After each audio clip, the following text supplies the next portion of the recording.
The whole ATAF project would not have come about with the special interventions of our development partners. I have to make a special mention of them because they played a significant role in the establishment of this organization. Especially the way it came about and the fact that our partners had gone out on a limb. They showed a tremendous amount of trust in funding an idea. There was nothing actually concrete. We had a few things on paper, and we were starting to craft this idea of a continental organization that was going to focus on developing tax administrations in Africa. And I need to make special mention also of the role that a few people had played in getting our development partners to back us. People like Jeffrey Owens, for instance, the former head of the CTPA of the OECD, as well as Mr. Richard Parry, also from the OECD. Their role was certainly to garner the development partners and put them in touch with us. And taking into account that there was nothing that we actually had yet except our word and what we had intended to do, they literally put the money where their mouths were, and came on board.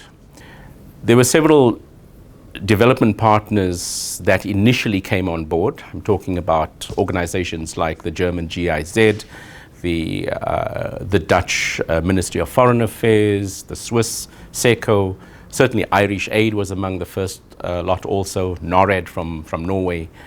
And like I said, they really went out on a limb and came on board and believed in what we were planning to do. Without their help, we would not have been able to organize the initial conference. A year before we even launched ATAF in Kampala, we had the first conference, a consultative conference in Pretoria towards the end of 2008. And that's where we actually set the basis, the foundation for what ATAF was later to become. By the time we got to Kampala in 2009, a few more development partners came on board and supported us. The important thing is that even before we had launched the organization, we had shown value in what this type of organization could mean for the continent. And we had training, capacity building events, and the funding that these partners had made available for the initial conference. Whatever was left over, they said, please use that also to further establish and show the value of ATAF, and which we certainly did, and with a tremendous impact on what had happened on the continent. Until we got to Kampala in 2009, where we then officially launched the organization. The important message with regard to our partners was that this is what the continent means. This is what the continent needs. We need to generate revenue so that governments can implement their development agendas. And in order to do that, we needed to develop revenue administrations even further to make them more efficient and more effective. We knew we could not do this on our own.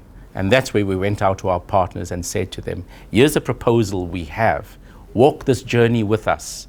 It would be an organization that is for Africans, run by Africans, with a very clear African agenda in relation to mobilizing domestic revenue.